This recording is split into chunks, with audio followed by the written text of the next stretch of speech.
या उसके उम्मीदवारों को कामयाब करवाते हैं। वजह यह है कि ये अपनी जिंदगी गुजारने के लिए पहाड़ों पर रहने वाले लोग हैं, इनके वसाइल बहुत कम है और हालात बहुत मुश्किल हैं, और इनका सारा इन्हिसार वफाक से मिलने वाली इमदाद के ऊपर है। तो ये कभी भी वफाक को नाराज नहीं कर सकते। ये कोशिश करते हैं कि जिसकी भी वफाक में हुकूमत है ये उसके साथ शामिल हो जाएं और इन्हें वफाक कुछ ना कुछ दे दे जिससे इनका काम चल जाए। तो इसलिए हमेशा से यहाँ के लोग ये फैसला करते आए हैं कि वोट डालेंगे वफाक के नुमाइंदों को। लेकिन इस मरतबा काफी चीजें तब्दील हुई हैं। पाकिस्तान तहरीक इंसाफ ने जो पूरे पाकिस्तान में कैंपेन की, पूरे पाकिस्तान के अंदर एक तब्दीली आई लोगों की सोच में, और एंटी एस्टेब्लिशमेंट लोगों ने एक बयानिया अपनाया। उसके बाद गिलगित बल्तिस्तान और कश्मीर के अंदर भी बहुत हद तक रिजेंटमेंट हो रही है, बहुत हद तक मजामत हो रही है, और ये पाकिस्तान की एस्टेब्लिशमेंट को पसंद नहीं है। पाकिस्तान पीपल्स पार्टी और PMLN क्योंकि इस वक्त हुकूमत में है वफाक में, तो उनके पास एक बड़ा चांस था कि वो आसानी से गिलगित बल्तिस्तान में अपनी हुकूमत बना लेते। लेकिन पाकिस्तान तहरीक इंसाफ एक बहुत बड़े फैक्टर के तौर पे सामने आई और उन्होंने अपना लोहा मनवाया, यहां तक कि पाकिस्तान की एस्टेब्लिशमेंट को, तहरीक इंसाफ को एक मरतबा फिर इलेक्शन से बाहर करना पड़ा। उनका इंतखाबी निशान, जिसके साथ इत्तेहाद हुआ उसका इंतखाबी निशान, उम्मीदवारों को परेशान करना, बार बार वोटर लिस्टों में तब्दीली करना, अफसरान का तबादला करना, वसाइल का बेदरेग इस्तेमाल करना, डराना धमकाना, सूबा बदरियां करना, लोगों को गिरफ्तार करना, हिरासत में रखना, परेशान करना, छापे मारना, ये सारी चीजें उन्होंने एक दफा फिर की हैं। इंतखाबी निशान बार बार तब्दील भी किए हैं। ये सारा कुछ ये बता रहा है कि अब गिलगित बल्तिस्तान में और कश्मीर में रुझान तब्दील होने जा रहे हैं। अब ऐसा नहीं है कि वो लोग वफाक की मोहताजी के ऊपर रहना चाहते हैं, वो एक आजाद और खुद मुख्तार जिंदगी गुजारना चाहते हैं और अपनी ऐसी हुकूमतें बनाना चाहते हैं जो उनके हुकूक उन तक पहुंचाएं। अब मेरे ख्याल में इसका सबसे अच्छा सोल्यूशन ये है कि गिलगित बल्तिस्तान में खास तौर पर, कश्मीर में आप इसको करें या ना करें, क्योंकि कश्मीर एक आजाद टेरिटरी है, कश्मीर एक आजाद मुल्क है, और आजाद कश्मीर हम उसको कहते हैं। वो पाकिस्तान का आईनी नुक्ता नजर से पाकिस्तान का हिस्सा नहीं है। हमारा ये नारा है कि कश्मीर बनेगा पाकिस्तान, लेकिन आईनी नुक्ता नजर से वो पाकिस्तान का हिस्सा नहीं है। वजीर दाखिला मोहसिन नकवी ये बात कह भी चुके हैं, और उन्होंने ये बात एक धमकी के अंदाज में कही थी कि कश्मीरी पाकिस्तान के आईनी शहरी नहीं है। अगर वो एहतजाज करने आएंगे तो ये पाकिस्तान की रियासत के ऊपर हमला तस्वुर किया जाएगा और दहशतगर्दी के मुकदमात दर्ज किए जाएंगे। लेकिन आ जाए वापस अपनी बात पे। मेरे ख्याल में गिलगित बल्तिस्तान का इलेक्शन कम से कम पाकिस्तान के बिल्कुल साथ ही होना चाहिए।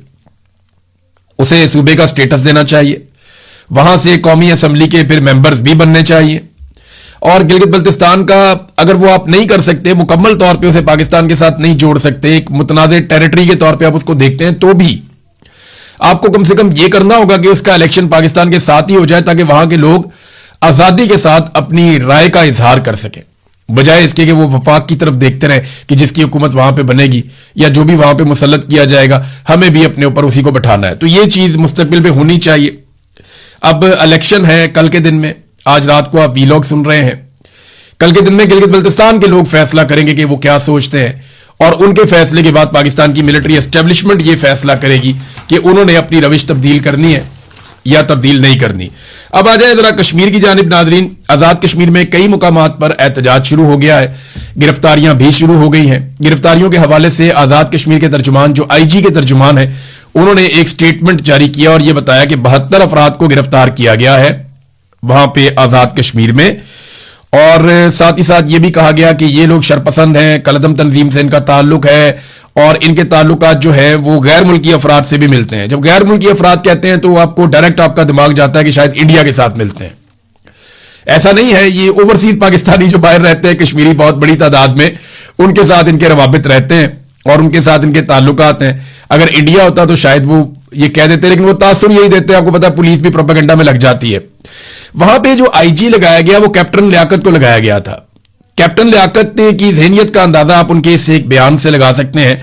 ये जरा आप कैप्टन लियाकत साहब को सुनिए। मैं माजी में इनको जानता हूं अच्छी तरह, और मैं बल्कि इनके भाई को भी जानता हूं, इनकी फैमिली को भी जानता हूं, ये अच्छे लोग हैं। लेकिन कैप्टन लियाकत साहब जो हैं, ये इनका एक स्टेटमेंट है जो माजी में, वो सुन के आपको आइडिया हो जाएगा कि किस ज़हनियत के आदमी को इस वक्त IG कश्मीर लगाया गया है। एक उसमें क्वेश्चन था कि पाकिस्तान के हालात कैसे ठीक हो सकते हैं, तो मैं पता नहीं ये इसके कॉन्सिक्वेंस क्या होंगे। मैं 1000 को बंदा मार दो ठीक हो जाएंगे। इंटरव्यू में बैठा हुआ चेयरमैन FPSC के सामने यूनिफॉर्म में बैठा हुआ कप्तान कह रहा है कि 1000 बंदा मार दो। کیا بات. कहते हैं पता कैसे लगेगा किड़ा हज़ार मारना. मैं कहा एजेंसियां कोल सारी डिटेल है, अच्छा. कौन किड्डा गंदा है कौन किड्डा चंगा है, ये तो डिसीजन करना है. हाँ मुझे कहते हैं आपको वजीर आजम बना दे तो आप क्या करेंगे. अच्छा, मैं 1000 बंदा मारांगा. क्या बात है. कहते हैं are you in your senses magic sir.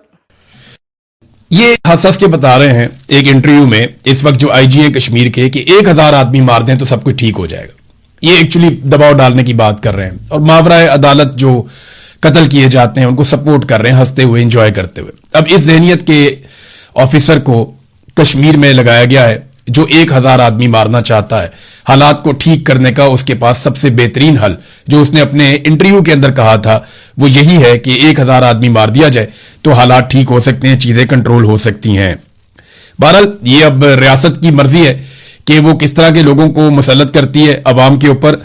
और इसमें एक और अहम चीज है कि एक स्टेटमेंट आया उमर नजीर कश्मीरी की जानिब से. ये स्टेटमेंट मैं आपको बता देता हूं, वो दर्स से करा रहे थे और उन्होंने जो स्टेटमेंट जारी किया अपने लोगों के लिए, क्योंकि कल इन्हें गोली लगी है.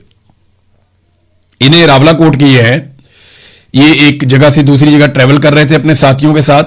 इन्हें घेर कर दोनों तरफ से गोली चलाई गई और सरकार का यह कहना है कि इन कश्मीरी नौजवानों ने गोली चलाई, जबकि इन कश्मीरी नौजवानों का कहना है कि हम पुरअमन थे, हमारे ऊपर गोली चलाई गई, दोनों तरफ से चलाई गई, जिसमें कुछ लोग जख्मी हुए हैं और एक इनके साथी शहीद हो गए हैं. जो शहीद हुए हैं इनके साथी, उनका नाम मैं आपको पहले भी बता चुका हूं, सरदार शाहजेब हबीब, और वो रेंजर्स की फायरिंग से ये दावा किया गया कि शहीद हुए हैं. बहरहाल इन्होंने जो कहा वो ये कि दोनों तरफ से घिराव करके हम पर सीधे फायर किए गए, हमारे साथी एक शहीद हो गए हैं, कुछ जख्मी हो गए हैं और ओवरसीज पाकिस्तानी हमारे लिए जितनी हो सकता है वो आवाज उठाएं और जितने साथी हमारे आजाद कश्मीर में हैं वो सारे पुरअमन रहें. हमने पुरअमन जद्दोजहद करनी है, हमारे मुतालबात पर किसी सूरत कंप्रोमाइज नहीं होना चाहिए. ये जो कुर्बानियां हम दे रहे हैं ये इस जद्दोजहद में शामिल हैं. आईएसआई के ब्रिगेडियर और आईजी के हुक्म पर निहत्ती अवाम के ऊपर गोलियां बरसाई गई हैं. हमारी जद्दोजहद पुरअमन है. इन लोगों के खिलाफ कार्रवाई और मुकदमात और गिरफ्तारियां होनी चाहिए जिन्होंने ये हुक्म दिया निहत्ते लोगों पर गोली चलाने का. और गिरफ्तारियों से आजाद कश्मीर के लोगों को डरने की कोई जरूरत नहीं है और अपने जज्बे से और इत्तेफाक से आप जीतेंगे. इंतजार ना करें किसी चीज का, लॉकडाउन के लिए उसका आगाज करें. हर चीज टाइमिंग के मुताबिक होनी चाहिए, कोई हथियार नहीं उठाएगा, तिब्बी इमदाद भी नहीं मिल रही. ये कमोबेश ये उनका स्टेटमेंट है. मैंने वो स्टेटमेंट सुना था, चंद पॉइंट मैंने लिख दिए थे. तो ये उमर नजीर कश्मीरी साहब का एक स्टेटमेंट आया. फिर एक जो बयान है वो आया है शौकत नवाज मीर साहब की जानिब से, जो एक अहम रहनुमा है ज्वाइंट अवामी एक्शन कमेटी के. वो ये कहते हैं कि आजाद कश्मीर पुंछ में उन्होंने सूरत बताई कि बहुत ज्यादा कशीदा हो गई है मौजूदा हुकूमत की वजह से, और साथ उन्होंने ये भी बताया कि इंटरनेट सर्विसेज और तमाम सहूलियात हम कश्मीरियों से छीन ली गई हैं.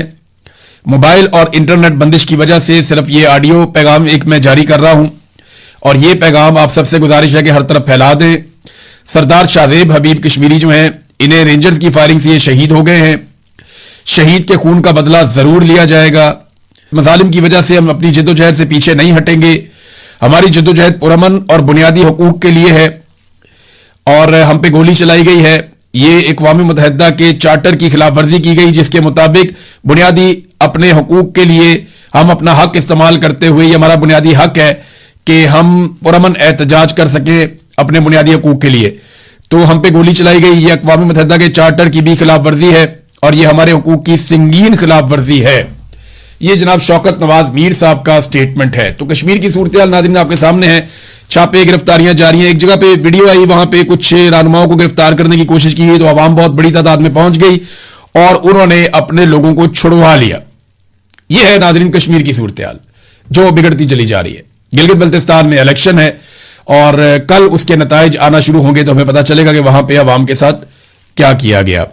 तो जमहूरियत तो नाज़रीन पाकिस्तान में आखिरी सांसें ले रही है और जो पाकिस्तान में मुसल्लत रजीम है वो पाकिस्तानियों के लिए एक मुसीबत बना हुआ है.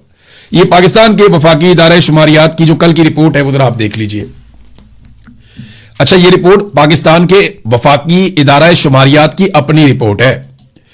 ये रिपोर्ट ऐसा नहीं है कि किसी और ने बना दी है.